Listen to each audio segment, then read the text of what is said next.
couple of people today have already said to me, is it a lecture about P.T. Barnum, who clearly was a showman and by all accounts was fairly abominable? The answer is no, it has nothing to do with P.T. Barnum whatsoever.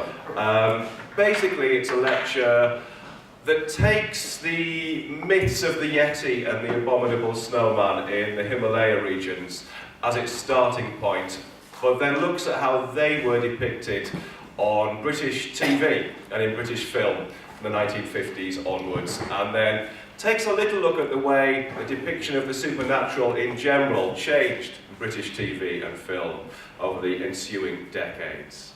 It was a lecture I was asked to present at the Welcome Collection in London just over a year ago to tie in with a full weekend of Wildman lectures and artwork that they were presenting.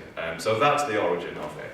And I will... Is there a clicker? There is a clicker. Wonderful. How does it work? It's best not to blind me with science here.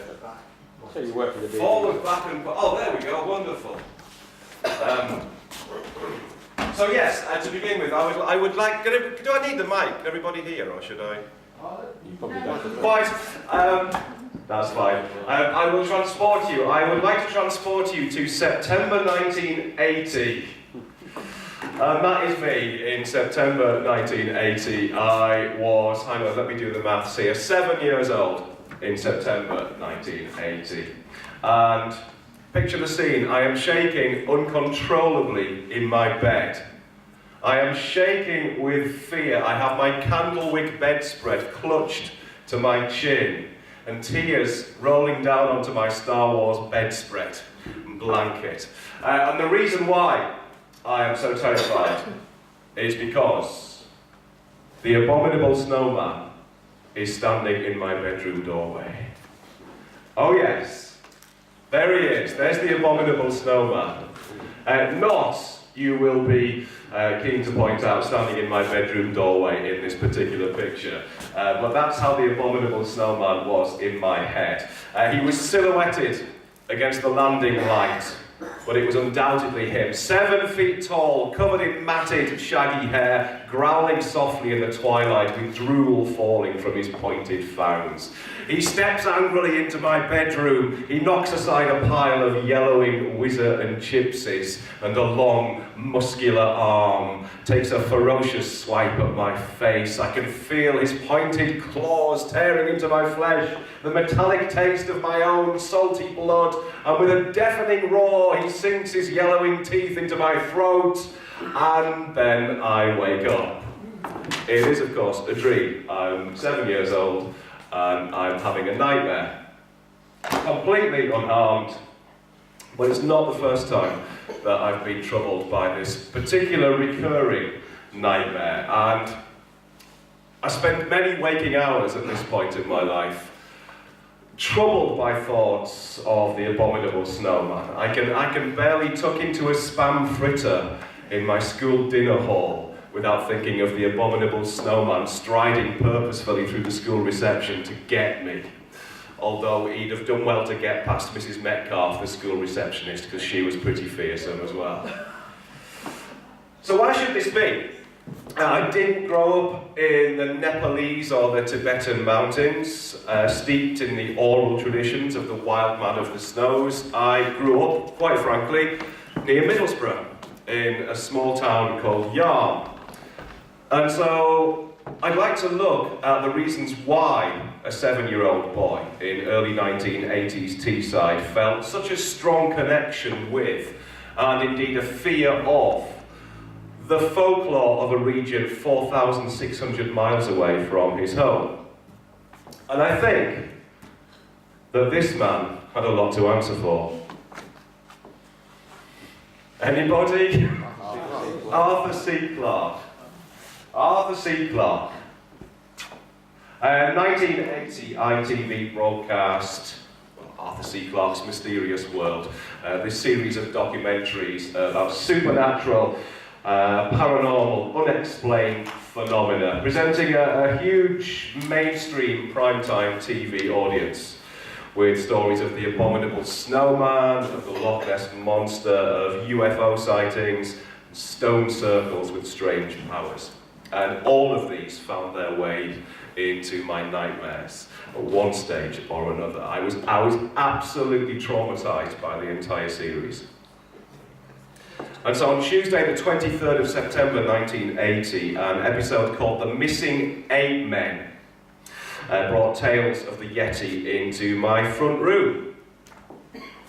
Gave me the nightmare that I've described to you. But why was it so potent? Why was this program so potent? And why was it so effective at instilling the fears of such distant Himalayan folklore into a northeastern boy with no connection to it whatsoever? And for an answer to that, I think we need to go back a lot further into the history of British popular culture. Stories of a wild man loose in the Himalayan regions had begun to filter their way into Western culture by the 19th century. So we have in 1832 James Prinsep's Journal of the Asiatic Society of Bengal, which mentions a potential sighting of the Abominable Snowman by the naturalist Brian Hodgson. And then in 1899 we have the intrepid British explorer Lieutenant Colonel Lawrence Austin Waddell, who I think we can see in all of his glory. There he is. He wrote about the stories that he heard from Tibetans that he had, right, these are his own words, he had interrogated them on the subject, the Tibetans that he encountered. You suspect they would have said anything just to get rid of him. But yes, he interrogated Tibetans on the subject of the Abominable Snowman. By 1921, the phrase, the Abominable Snowman itself, was being used for the first time by the journalist Henry Newman, writing for the English language Indian newspaper, The Statesman.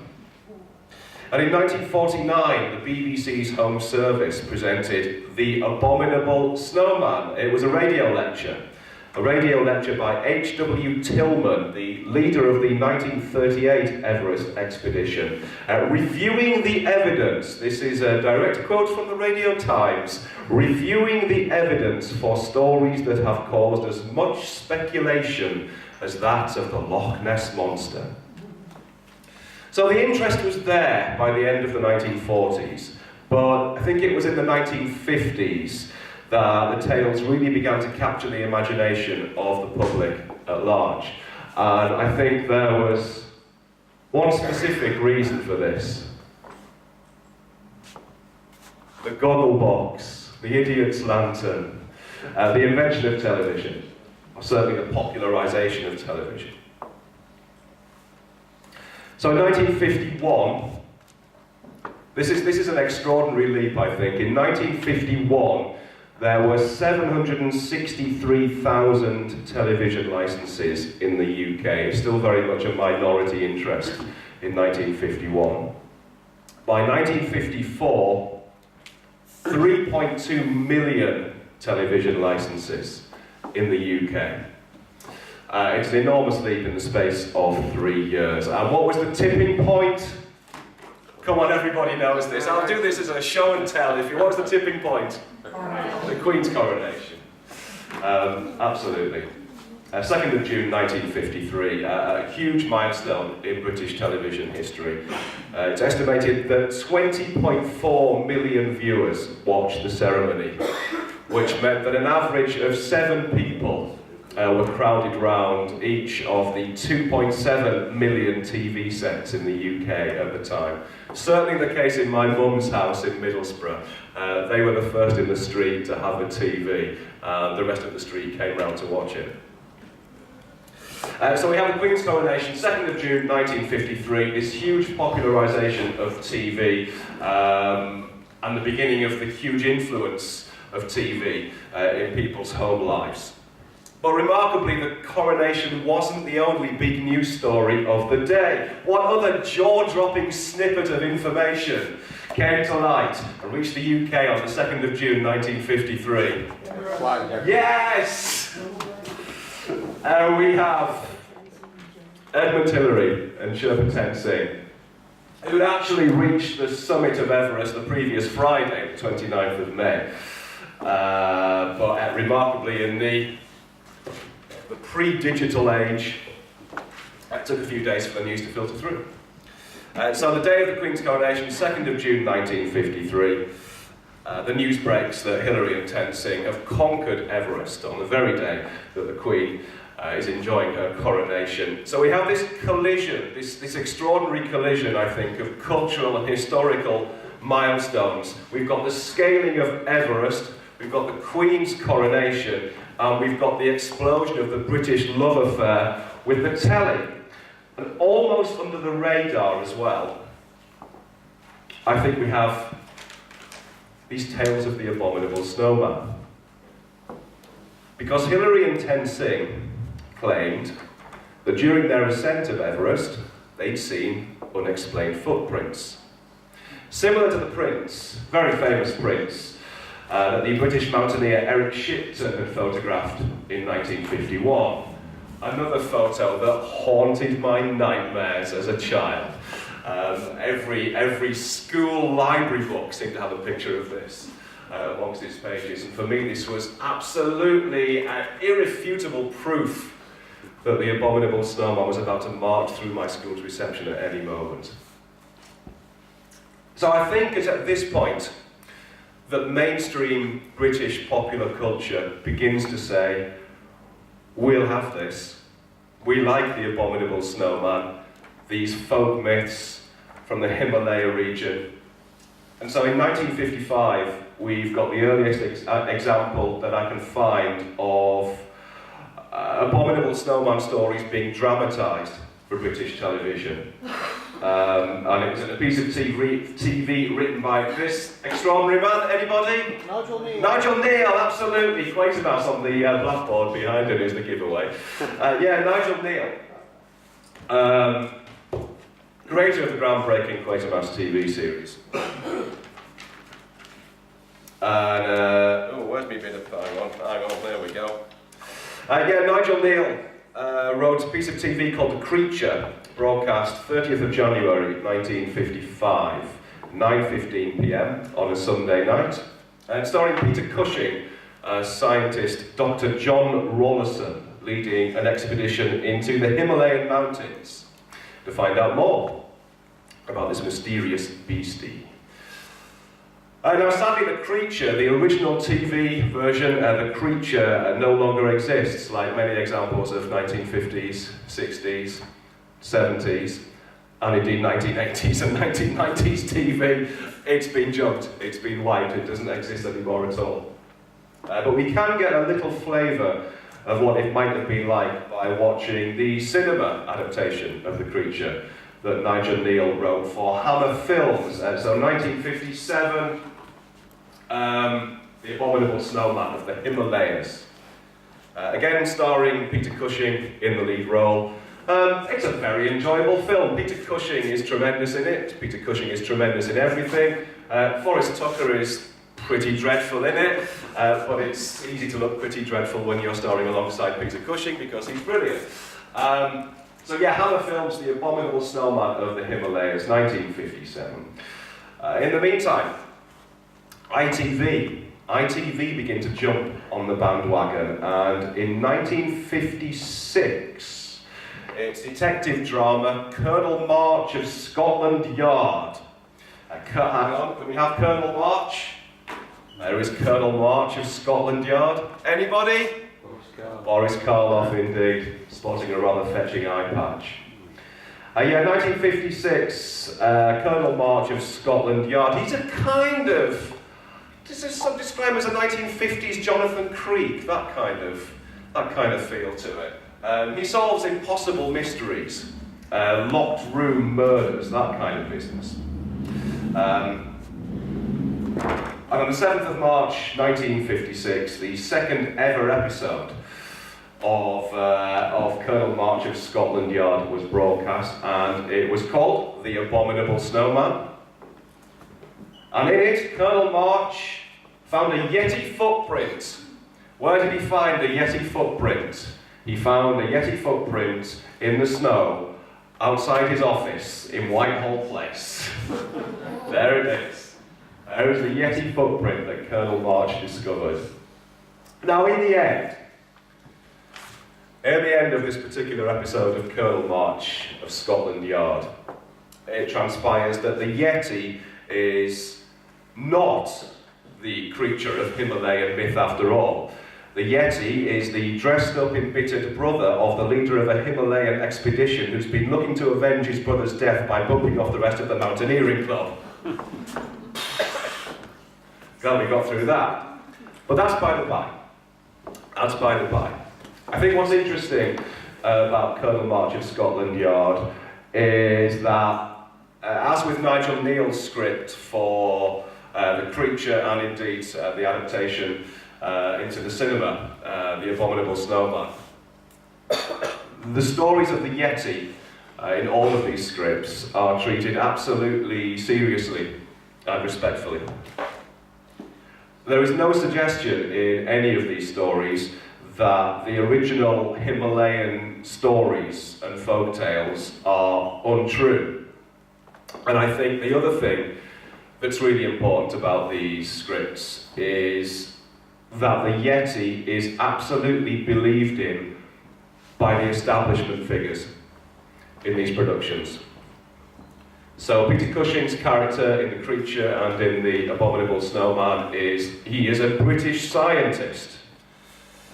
Boris Karloff's Colonel March has an office at Scotland Yard, and neither of them, even though they are absolutely respectable establishment figures, neither of them dismiss the stories of the Abominable Showman as being myth or folk tale. They absolutely embrace them open-mindedly, and they look to find the truth behind them.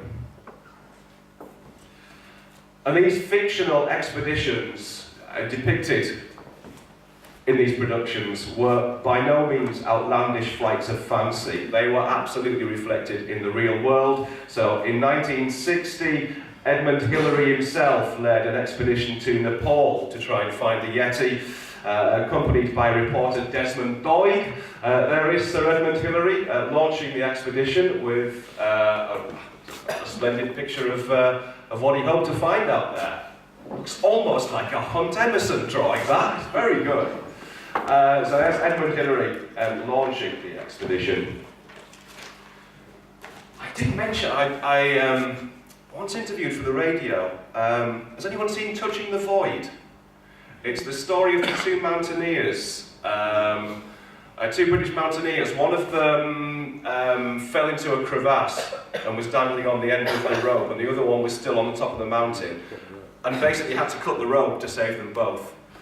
And they both survived, but he didn't know that when he cut the rope, that his climbing partner would plummet, and it took him days to crawl off the mountain. But they both survived. I interviewed the guy who cut the rope, who was called Simon, I want to say Simon Hughes, I'm terrible with names.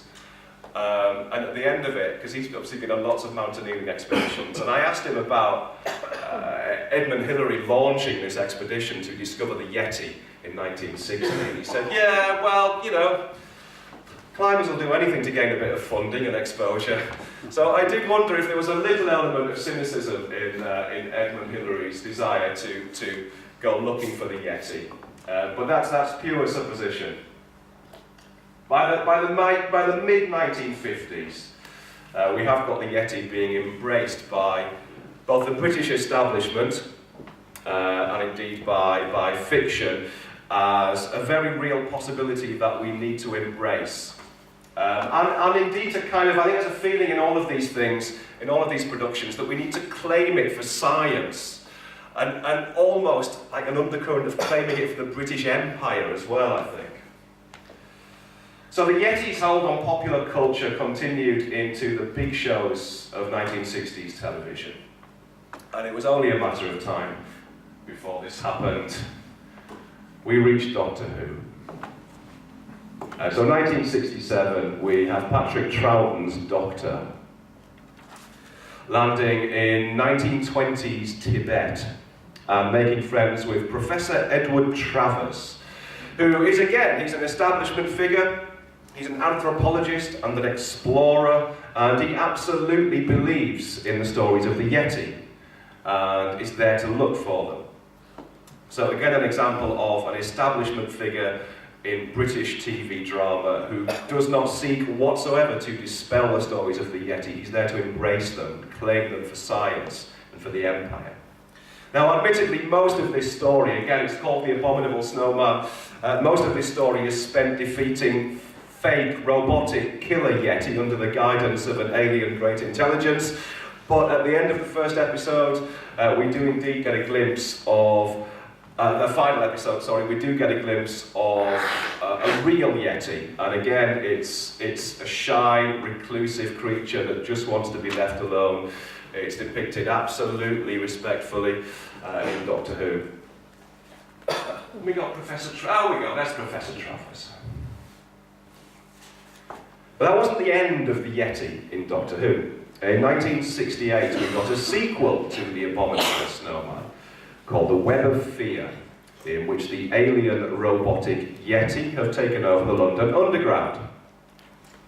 Now, The Web of Fear was broadcast only 4 months after The Abominable Snowman, but it was set 40 years later, at the height of swinging London. So Professor Travers is in both stories, but in the second story, in The Web of Fear, he's 40 years older.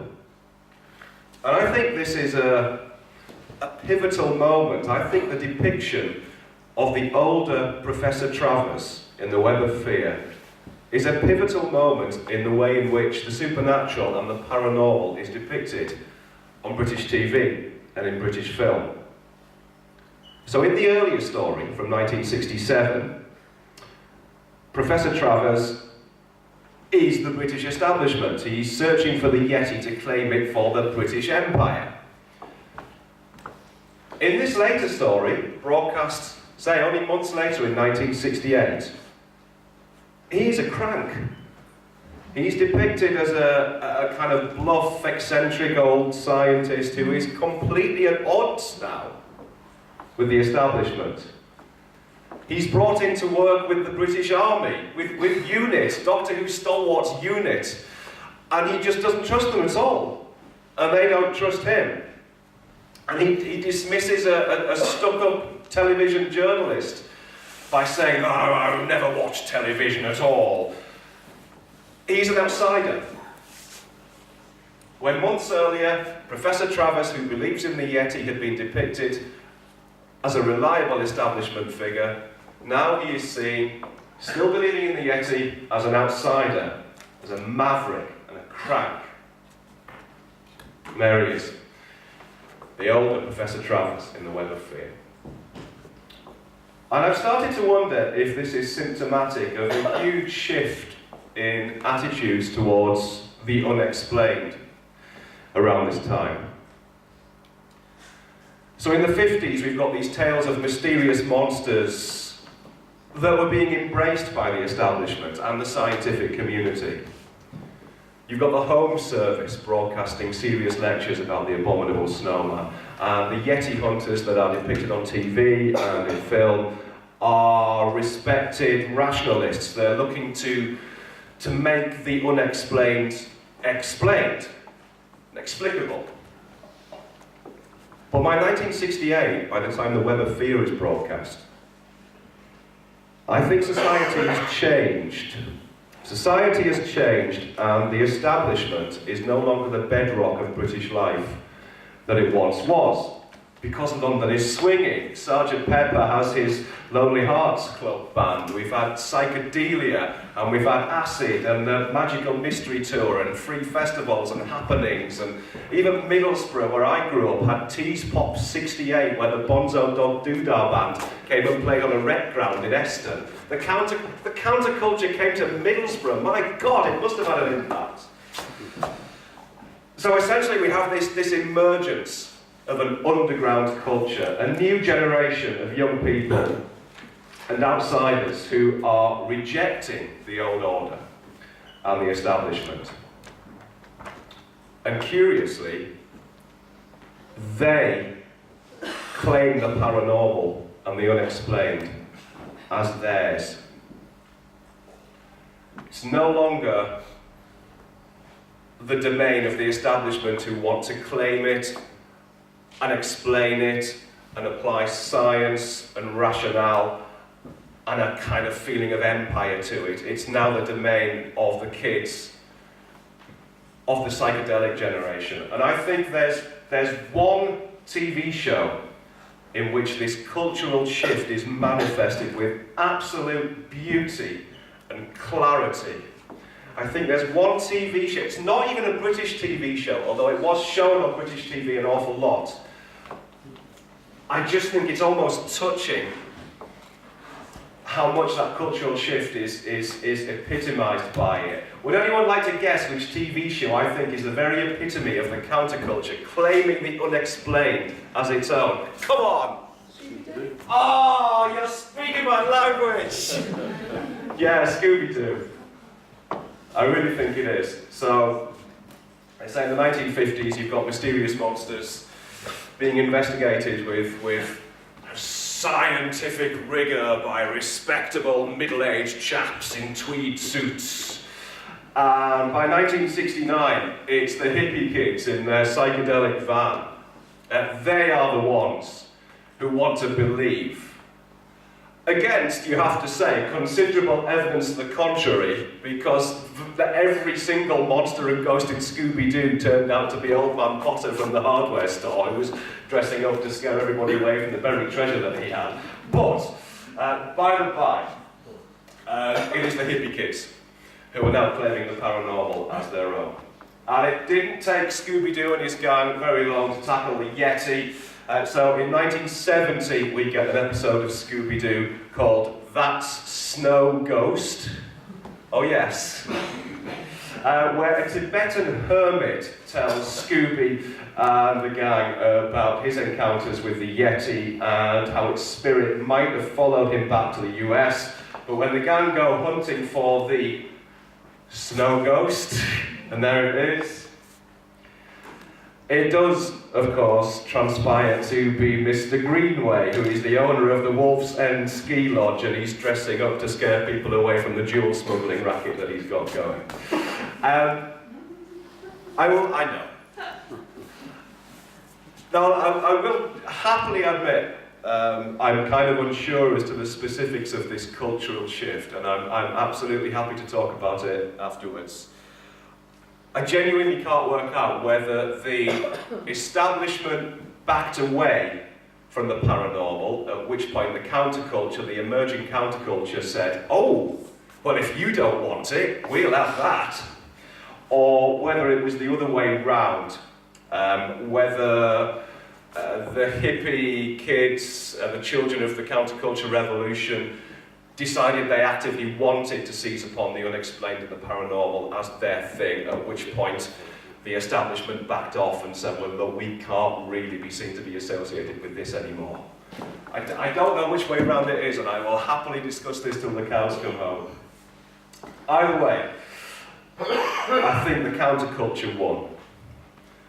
And this is where I think we come back to Arthur C. Clarke's Mysterious World and my nightmares about the very real Abominable Snowman, as he was to me, back in September 1980, because I think it's impossible to watch huge swathes of 1970s television without concluding that it has been invaded by a kind of hippie counterculture mentality that absolutely believes in the paranormal and is no longer presenting it as a kind of, as a part of everyday life that just hasn't been explained yet. It's no longer presenting the paranormal as part of a rational scientific universe that we just don't know enough about yet. It's portraying it as the very antithesis of this. So Scooby-Doo's monsters might have always been the creepy caretaker in a mask, but in the children's TV dramas of the 1970s in particular, and I think it is prevalent throughout kids' TV of that era, the paranormal in it is genuine, and it's depicted almost as a rejection of the establishment. So in 1970s TV, again particularly kids TV, the authority figures, the parents, the teachers and the policemen are usually depicted as being stupid and slow and cynical because they don't believe in the paranormal. And the kids do. And they're our heroes because they do believe in that. And there's often as well a kind of outsider adult figure, a mad professor who lives in a shed who will side with the kids, but again, he's a maverick.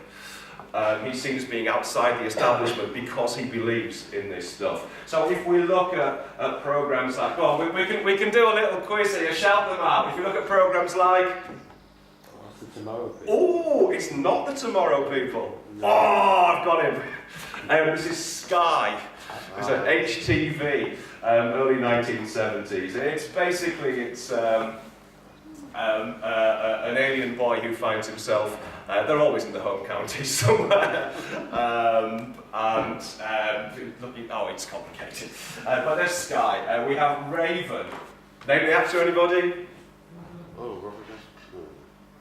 Phil Daniels. It is Phil Daniels, absolutely. It's an incredibly young Phil Daniels.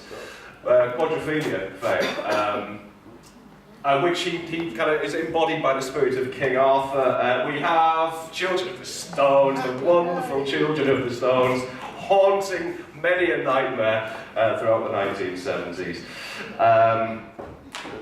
So yeah, the kids in this series are kind of hairy, flary kids of the 1970s. They're drawn to ghosts and time travel and mystical space children, and these things are presented as an alternative to establishment rationalism.